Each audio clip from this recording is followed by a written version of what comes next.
So now that you know how to create simple accompaniments by just using the chords of the piece, I want to sort of introduce you to some ideas of how you can make your left hand sound a little bit more interesting, because of course everything that we've been talking about up to this point with your left hand is just simply playing the root of the chord in the left hand. And so that's very effective, and that will always be there and help you. But in certain songs, if you want to add a little bit of rhythmic interest and such, what you can do is you can actually enhance what you're playing in your left hand. Again, there's no secrets. You're still using the notes and the chords, but there is simple ways that you can actually make your left hand sound a little bit more interesting. So let me show you. The first thing that you can do is you can actually anticipate the next beat by repeating the bass note that you're on, okay? So for instance, I have this song, Perfect by Ed Sheeran, okay? And what you see here in the first two measures is that on the A minor chord, I play on the downbeat, and then just before I move to the next chord, which is the F chord, I play that A again as sort of like a leaping off place to get to the F chord. And then just before I go to the C chord, I play the F again to give me a little jumping off place to get to the C chord. And then same thing, I play the C again just before the G. And that gives a little rhythmic energy, okay? I'm dancing in the dark with you between my arms. Okay, so that all you're doing there is you're just repeating that one note just before you go on to the next chord, okay? So you're just creating like this little rhythmic flow, all right? Now, you can do that same thing rhythmically, but instead of repeating the same note, what you can do is you can actually play the root first, and then just before you change to the next chord, play the fifth. Right? So same rhythmic idea, but this time we're just changing the note. So we're just going to change the fifth.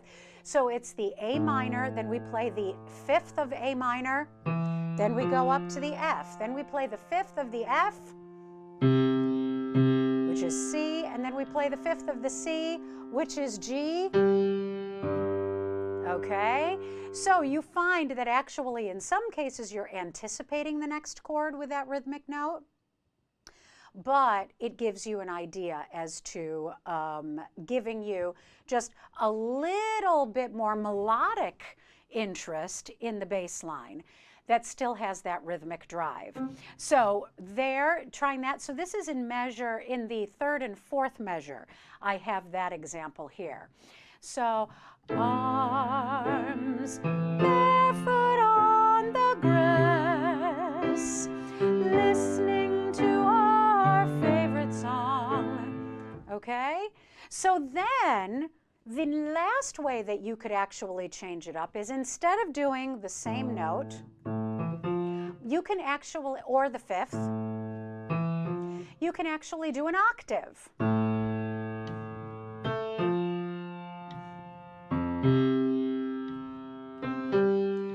So now what's happening is that we're actually expanding the range of the bass in the left hand, and so it makes it sound a little bit more interesting. So that is in the last two measures of this example. So, favorite song, I have faith in what I see. Now I know I have meant to be. Okay? I just made up that ending, but that's in general what it sounds like. Okay? So the thing is that what you can do is you can mix and match these. And you see in this example, I did the first 2 measures of repeating the same note, then I did 2 measures of going to the 5th, and then I did measures of going to the octave. All right, so that it just adds a little bit more interest. So this is what it sounds like if you mix them up. I'm dancing in the dark with you between my arms, barefoot in the grass, listening to our favorite song. I have faith in what I see. Now I know I have meant to me. Yeah, whatever the last words are.